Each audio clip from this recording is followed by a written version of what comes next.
Bishar Emouna, par le mérite de la Emouna. La Emouna, c'est quoi? La conviction, on a dit qu'Hachem est présent et qu'il gère le monde pour moi, pour mon bien.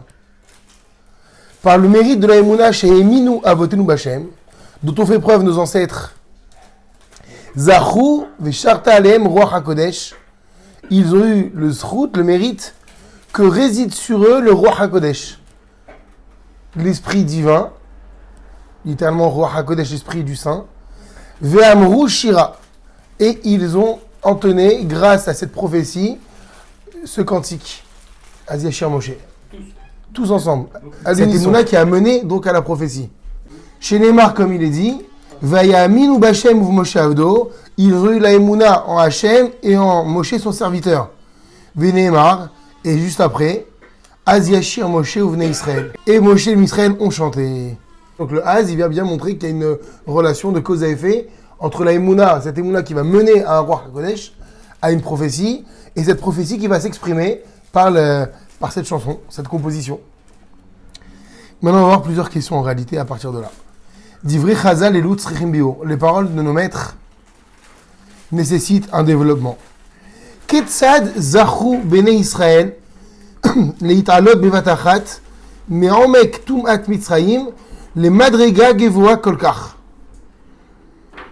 Comment ont-ils pu mériter de s'élever à un tel point, Bevatachat en une seule fois, Me'omek Tumat Mitzrayim, depuis la plus profonde des impuretés qui est en Égypte, à ce niveau extraordinaire, au point à chercher Ta'alem Ruach HaKodesh, au point que le Ruach HaKodesh réside sur eux.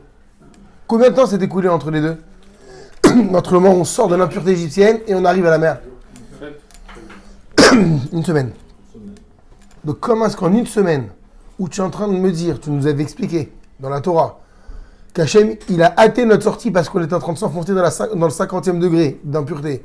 Et que si on atteignait le 50e degré, c'était le point de non-retour. Et tu dis qu'une semaine après, on parvient à un roi HaKodesh, mais qu'est-ce qui s'est passé pendant cette semaine?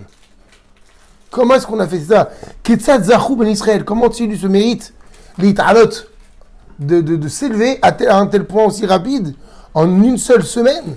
Ou bioter, deuxième question, Yesh Leakshot, Ken, les filles à voir dans le Midrash. On va voir que selon le Midrash, il est rapporté un enseignement, c'est dans le Midrash de Shirachirim Rabbah. Chez Keshamru Israël, Ze'eli Vanveu, lorsqu'Israël a dit Ze'eli Vanveu, c'est mon Dieu, je veux l'embellir. C'est mon Dieu, mais là, Zé, c'est un vrai pronom démonstratif. Et le Midrash nous dit, regardez, Ayu Morim Betzba, il le montrait du doigt. Alors bien sûr que Hachem, on ne le voit pas, mais c'est pour nous dire que leur perception divine était tellement puissante qu'ils étaient presque en train de désigner Hachem. Pour parvenir à un tel niveau où tu peux montrer Hachem du doigt, entre guillemets, c'est que tu as atteint un niveau de prophétie qui est monumental. Donc la question est d'autant plus forte parce que le Midrash va le confirmer. Ve'adamru, et dans la Mechita, les Chachamim ont également dit, Ra'ata shivcha alayam, mashelo ra'ou Yesharia ve'Yecheskel, que la simple servante, lorsqu'elle a traversé la mer, a vu des choses que le prophète Isaïe et Yecheskel n'ont pas vues eux-mêmes. Alors, Velichora appelé Gadol, ou c'est quelque chose de prodigieux. Ka'amour, comme il est dit, Ketzad Zezachou Ben Israël, comme on a dit, comment est-il possible qu'il soit parvenu à un tel niveau? Od Yeshlavin, il y a lieu également de comprendre. Alogam Geulatam, chez l'Israël, n'est-ce pas que la délivrance d'Israël d'Égypte était par le mérite de la Emouna? Qui fit Shambo Midrasham, comme le Midrash lui-même l'a dit, deux points ouvrés les guillemets, chez l'Onig Alou Israël Mitzrayim et la Bishar Emouna, qu'Israël n'est sorti d'Égypte que par la récompense de la Emouna. Chez les Marques, comme il est dit dans le livre de Shemot, c'est le chapitre 4, verset 31, Vaya Amen Ha'am, le peuple a eu la Emouna. Arvimken, s'il en est ainsi, Madoua Davka et Demunatam Bishat Kratiam. Pourquoi c'est précisément grâce à la Emouna qu'ils vont avoir au moment de l'ouverture de la mer, Zachou Ben Israël Agian et Madrigazo, que Israël va atteindre ce niveau de prophétie. Puisqu'ils avaient la Emouna déjà il y a une semaine, puisque c'est ça qui leur a permis la sortie d'Égypte. On repense à la Brit Mila, on reprend au Korban Pessah, donc c'était des preuves d'émouna monumentales. Pourquoi cette madriga, ils ne l'ont eu qu'une semaine après arriver à la sortie, à la mer? Beviur Rainan Nireloma, Alpi Mashikata va Rambam. Pour commencer à comprendre cela, il va falloir rapporter ce que dit le Rambam. C'est dans Ilchot Yesodei Torah, chapitre 7, Halacha Aleph. Quelles doivent être les caractéristiques d'un homme pour le proclamer Navi ou pour attester de lui qu'il est prophète? Comment est-ce qu'il doit être? Alors le Rambam, il dresse une description. Alors ici, il y a un, comment on appelle ça? C'est un petit copier-coller parce que c'est beaucoup plus long que ça dans le Rambam. Mitkadesh ve'oler uforesh midarke klal ha'am ha'olchim b'machashavei azman. Il doit tout d'abord être un homme qui se sanctifie constamment. Comment? Ça veut dire quoi se sanctifier? On a dit kadosh, ça veut dire quoi kadosh? Voilà, c'est différent. Il est différent des autres, c'est ça la sanctification. Mais positivement, effectivement. Donc quand on dit que l'âme Israël il est kadosh, c'est un peuple qui est différent des autres nations. Hachem il est kadosh, il n'y a rien comme lui. Le Shabbat, on avait dit aussi il est kadosh, parce qu'il est incomparable avec les autres jours de la semaine, au niveau de sa grandeur et de sa spiritualité. Donc qu'est-ce que c'est un Navi? C'est un être mitkadesh, qui se sanctifie, vous avez compris maintenant, veoler et qui avance, qui marche, donc c'est-à-dire qu'il ne fait que se sanctifier, ou foresh midachik lalaam. Et il s'isole. Poresh, du mot prichout, c'était quoi prichout? On est traduit là-bas prichout, l'abstinence. Il s'isole, il se défait complètement du mode de vie du peuple, quand on dit du peuple, des gens normaux, qui eux marchent dans les voies du temps. Ça veut dire quoi dans les voies du temps? Ça veut dire que on avance, on n'a pas le choix. On doit manger on doit se lever le matin, on doit aller travailler, le soir il y a le repas, etc. Donc, ils sont dans la matière, c'est ça qu'on est en train de voir. Lui, il doit sortir de ça. Veoler, et il va, ou mezarez atzmo, et il s'empresse, ou melamed nafsho, et il apprend à son âme, chez l'otiyelo machashavaklal, il apprend à son âme à n'avoir aucune pensée, be'echad mitvarim betelim, dans toutes ces choses qui peuvent être vaines, Vélo mevlazman, dans rien, dans aucune de ces vanités du temps, Vétarboulotave et ses pièges et ses subterfuges. Ça fait d'avoir une vie qui n'a rien à voir avec le commun des mortels. Je n'ai rien à faire de ce qui est autour de moi, enfin quand je dis rien à faire, en fait je ne suis pas happé, je ne suis pas attiré par toutes les vanités du monde. Donc en fait c'est un peu la suite du cours d'hier, enfin c'est un rapport avec le cours d'hier. C'est je me défie complètement, mais du tout, complètement. Il peut être attiré, mais... Non, c'est-à-dire alors justement, il va arriver à un stade où il s'en contrefiche de ses besoins, de ses envies, de ses désirs. Et c'est ça qui va le rendre Navi, justement. Donc on va parler de ça, Bezrat Hashem. Non, c'est pas, on va voir comment... Non, c'est pas austère, parce qu'on va voir pourquoi cet homme-là, il en est arrivé là. Qu'est-ce qui s'est passé? Donc ça va être l'objet du cours, Bezrat Hashem. Parce qu'on sait très bien qu'on ne doit pas se défaire de la planète, de la Terre. Hachem ne veut pas. On doit vivre dans le monde. Mais certains vont parvenir à un niveau où il y a 4 niveaux de prophétie. Le plus bas niveau, il s'appelle Roi HaKodesh. Finalement, à derrière le moyen, les akot l'invoa, pour parvenir, mériter la prophétie, y allier des aziva mukhletet chez la gashmiut. C'est l'abandon absolu de la matérialité. Venituk gamour et un détachement total, mais avlé olam des vanités du monde. Dans quel but? Kedeleit bonen ou dabek bigdushat aborit barach, afin de comprendre et de se coller, le mot va être important là, et de se coller à la gdusha d'Akadosh Baruch Hu. C'est ça le but. C'est quoi s'apercevoir que plus en fait je me détache. Encore une fois, on parle des choses vaines. On n'a pas dit qu'il faut pas se marier, qu'il faut pas manger. C'est pas ça qu'on est en train de dire. Plus je me détache des choses inutiles du monde, plus je me rapproche d'Akadosh Baruch Hu, je vais me coller à lui. Le mot est très important ici. Al-Khou ben Israël ka'asher yatzum Mitzrayim lamidbar. C'est cette voie que les enfants d'Israël ont suivie lorsqu'ils sont sortis d'Égypte pour aller où? Dans le désert. Qu'est-ce que c'est le désert? Il y a quoi dans le désert? Il n'y a rien. Le désert, c'est FKR. Il n'y a rien. Makom chez Bederech Ateva, En Metsuyim Bo Zraim Oatseperi le Machal. Où là-bas, l'ordre naturel des choses n'existe pas. Il n'y a rien qui pousse, il n'y a pas d'arbre, il n'y a pas d'eau. Ve'af lo ma'im nishtot, il n'y a même pas d'eau pour boire, ve'chol zot. Et malgré cela, mitoch emunatam, dans leur emuna, Bachem et en Moshe Avdo, qu'est-ce qu'ils ont fait les Bnei Israël? Ils y sont allés. Le commun des mortels aurait pu dire quoi? D'accord, c'est bien, on sort d'Égypte, mais on va où? On va où là?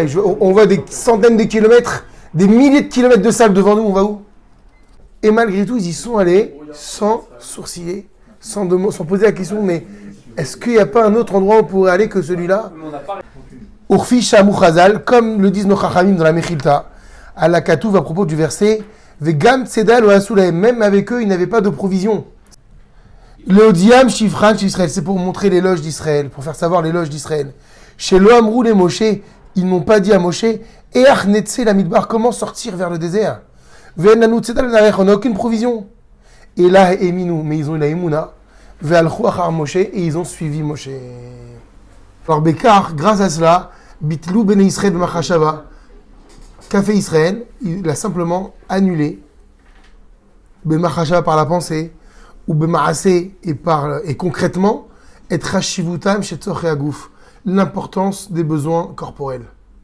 C'est-à-dire qu'en acceptant de suivre Moshe sans poser ne serait-ce qu'une seule question, c'est qu'ils acceptent de se défaire complètement de leurs besoins corporels. Même les besoins les plus primitifs, les plus vitaux.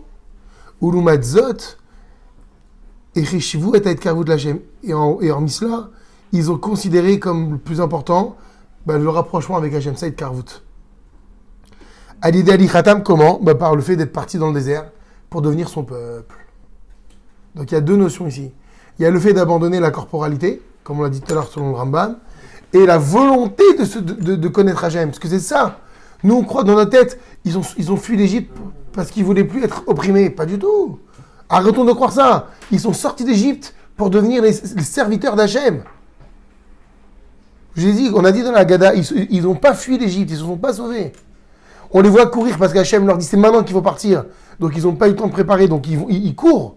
Mais on avait dit, ils ne se sauvent pas. Pourquoi ils ne se sauvent pas? Parce qu'ils ne se sauvaient pas des Égyptiens, ils n'avaient pas peur. Parce qu'ils ont la Emouna Bachem. Maintenant, pourquoi ils sortent d'Égypte? Non pas pour devenir libres, mais pour entrer sous la tutelle d'Hachem. Donc ils ne sortent pas d'Égypte pour fuir les Égyptiens, ils sortent d'Égypte pour recevoir la Torah. Voilà dans quelle mentalité ils sont à ce moment-là. Kevan Shekaen, dès lors qu'il en est ainsi, Shuvlo Kiva Ba'adam Tuban Israim, Minizakot Envoa, l'impureté égyptienne qui jusqu'à présent les empêchait de se développer spirituellement, ne pouvait plus avoir d'emprise, et c'est grâce à ça qu'ils vont parvenir à cette névoie, à cette prophétie.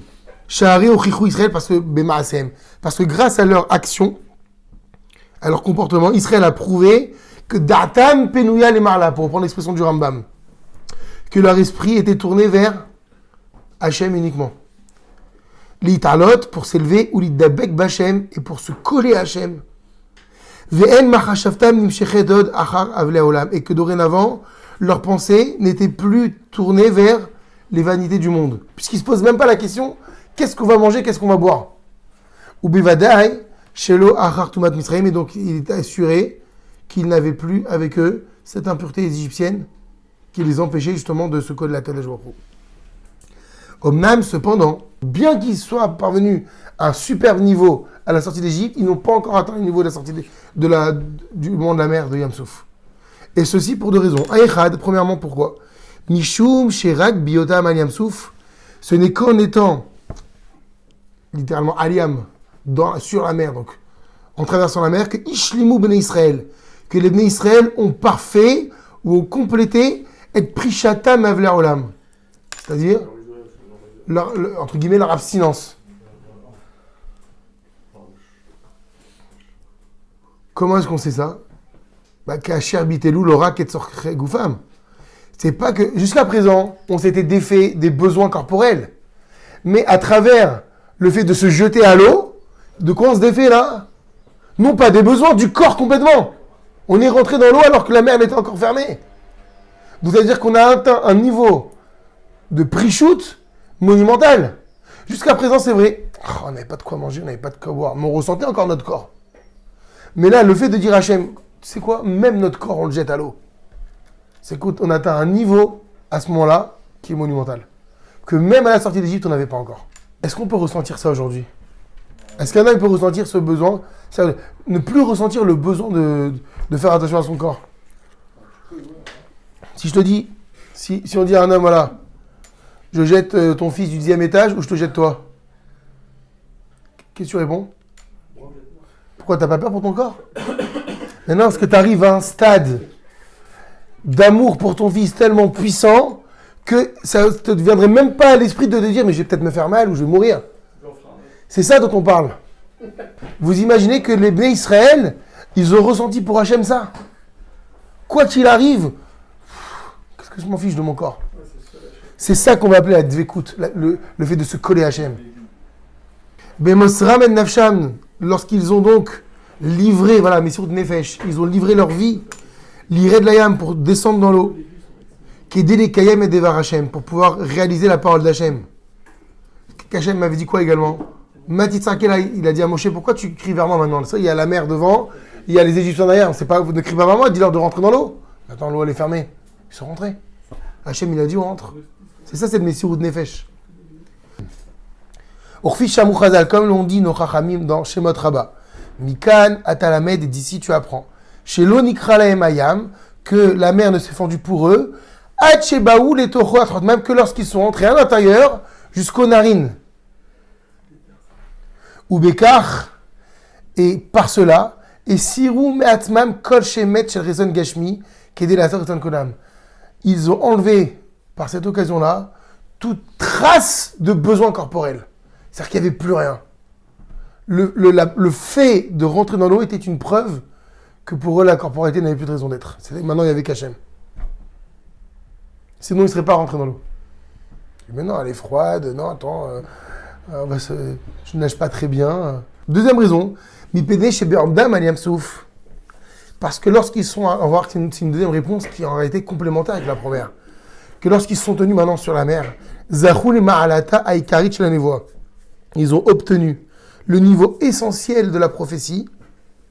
C'est ce que je vous disais tout à l'heure, qu'on appelle Adevekut Bachem. Le fait d'être collé à Hachem. Et c'est ça qu'on va voir maintenant. C'est quoi cette notion d'être collé à Hachem? Comme on l'a dit à la suite de ce qu'a dit le Rambam tout à l'heure, chez Anavi Tzach Likshor et Dato. Ça, c'est ce qu'on n'a pas lu. Que le prophète Tzarich Likshor doit lier son esprit Bechorma à Eliona, à la sagesse suprême, donc à Kadosh Baruch Hu, ou l'idabekba, et si collé. Donc il y a ce qui veut dire ici qu'on a d'abord l'obligation de rechercher à comprendre la sagesse divine, c'est ça toute l'histoire, d'investiguer, de connaître Hachem, et une fois que tu es parvenu à cette Chorma Eliona, il va y avoir donc comme un aimant. Vechen Katav Ramchal, comme il est écrit dans le Derech Hachem du Ramchal, Rabbi Moshe Chaim Lutzato, Alikar Inyana Shel Nevoa, sur l'essentiel de ce sujet qu'on appelle la Nevoa. Chez Yagia Adam, que l'homme doit parvenir, vite kacher, à s'attacher, Beborit Barar Shemo, au Créateur, vite Dabekbo, et s'y coller, Dvekut Mamash, d'une colle vraie, véritable. Donc en réalité, il faut prendre encore une fois peut-être l'exemple de cet aimant. C'est tellement naturel, c'est-à-dire je suis arrivé à une connaissance d'Hachem. Et encore, on sait très bien qu'on peut arriver à la connaissance d'Akadosh Baruch Hu, mais à une proximité avec lui, qu'on parle plus de lien entre nous deux, mais d'une colle. Et si je te dis, je te pose la question, jette-toi dans l'eau, tu vas réfléchir? Je sais pas, c'est impossible. Comment tu veux que je réfléchisse? C'est impossible. Il n'y a plus de réflexion possible, puisque je suis complètement lié à lui, collé. Mon corps ou pas mon corps, j'y pense même plus. C'est ça le niveau qu'ils vont avoir au moment. Et non pas des gens apeurés, en train de... Comment on va faire? Aucun rapport, c'est pas vrai. L'idvekutzo, cette devekut dont on parle, cette colle, Igiu Bene Israël alidé Otsem Bitronam, Bakazurou. Les Bene Israël, ils sont parvenus grâce à l'essence même de leur bitachon. En fait, cette bitachon qui s'exprime là. Le bitachon, donc on a dit, c'est cette émouna concrète, où ça y est, je suis arrivé à un niveau, mais il y a Hachem, de quoi tu veux que j'ai peur? De quoi tu veux que je m'angoisse? Chez Ayahaz Bishlemut Mochletet, puisqu'ils sont arrivés maintenant à un aboutissement absolu, parfait. Adke de Messirut Nefesh, jusqu'à ce qu'on appelle cette Messirut Nefesh, ce don de soi. Urfi Shekatav Agaon Rabbi Chaim Mevolodjin, comme l'a écrit Rabbi Chaim Mevolodjin dans Nefesh HaChaim. Chez Yeridat Israël Layam, que la descente d'Israël dans l'eau, dans la mer, Aïta Betokef Emuna, c'était grâce à la force de leur Emuna, va bitachon et de leur bitachon, Visou alors Venasu Alayam, ils ont accepté de rentrer, de voyager dans l'eau, comme Hachem va leur dire, mais qu'ils rentrent dans l'eau. D'Aber le Bnei Israël Visaou, ils sont rentrés. C'est Mochlibam lo Yare Me'otzem Mitrunam Shivadai Karalifneem. Ils n'ont même pas ressenti de crainte, même pas une goutte de crainte. Pourquoi? C'est tout. C'est que pour eux, c'était évident que la mer allait s'ouvrir. Vous vous rendez compte à quel point ils sont arrivés? Il n'y avait même pas de doute possible qu'ils se noient. C'est ça le bitachon. Je dis, le bitachon, c'est la conviction qu'Hachem, il agit pour mon bien. Donc maintenant, je suis dans l'eau, qu'est-ce qui va se passer? C'est normal que la mer, elle s'ouvre. C'est ça, ils sont arrivés à cette évidence. Pourquoi? Parce qu'ils étaient collés à Hachem, c'était sûr. Donc c'est-à-dire que l'idée même que la mer s'ouvre était pour eux quelque chose de normal. Il n'y avait rien de spectaculaire que la mer, elle s'ouvre. Donc quand on est émerveillé devant un miracle tel que la mer, c'est que notre émouna, elle est encore toute petite. Parce que si tu comprends ce que c'est le fond de l'émouna, c'est normal qu'elle s'ouvre. C'est normal que la manne, elle tombe. C'est normal. Parce que je suis collé avec Hachem, il ne fait que ça que pour moi. Il m'a créé pour que je fasse la Torah à les misotes. C'est évident. Pourquoi on est tous émerveillés? Waouh. Voilà les Bnei Israël où ils en sont au moment de l'ouverture de la mer. C'est ça la différence avec la sortie d'Égypte. Le vrai bitachon, c'est quand je suis arrivé au stade où je suis collé à Hachem, où je ne me pose même pas la question. C'est d'une évidence qu'Hachem va intervenir. C'est ça le vrai bitachon. Au fiche Katav Achovat Alevavot, comme l'a écrit le Chovat Alevavot, dans Shara Bitachon, Perek Zayin. Lorsque se renforce la reconnaissance en Dieu,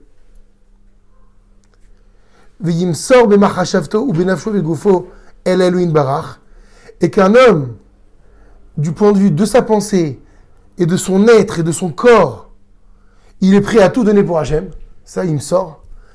Alors qu'est-ce qui se passe quand on arrive à ce stade-là? Le Chovat Alevavot, il dit Lo it ave, l'homme, il n'a plus de ta'avot. Il n'a plus envie. Mais de quoi il a envie? Lo it ave ki im lirtsono. Il n'a qu'une seule envie obsessionnelle, c'est d'accomplir sa volonté à Dieu. Quand j'arrive au stade où, c'est ce qu'on dit encore une fois, je suis prêt à donner au niveau de la pensée, au niveau de mon corps, au niveau de tout pour Hachem, j'arrive à un stade où mon seul désir dorénavant, c'est ni de manger, ni de boire, ni de prendre du plaisir, mais c'est d'accomplir sa volonté. Le seul manque que je peux ressentir, c'est de vouloir le connaître. Zot Aeliona, c'est ça le summum chez Bemadrigat Abotrim Advim Vachasidim, que peuvent atteindre les prophètes et les gens zélés au niveau de la Emouna et du Bitachon. C'est quand j'arrive au stade où mon seul désir, mais Hachem, il a besoin que je lui fasse plaisir. Il faut que je le fasse, il faut que je le rende heureux. Le summum du Bitachon, c'est d'arriver au stade où ma seule envie, c'est sa volonté. C'est que je ne languis que lui. Je ne languis que lui. Ils sont arrivés à ça, les Israéliens, nos ancêtres. Comment est-ce qu'on fait pour parvenir? On a dit il y a un détachement qu'il faut avoir. Il faut apprendre, il a dit Rambam. Il faut apprendre à se détacher des choses superficielles. Il a bien dit. Avlé à Olam. Pas de se détacher de la matérialité, de se détacher des choses qui servent à rien. Ouais, non essentielles.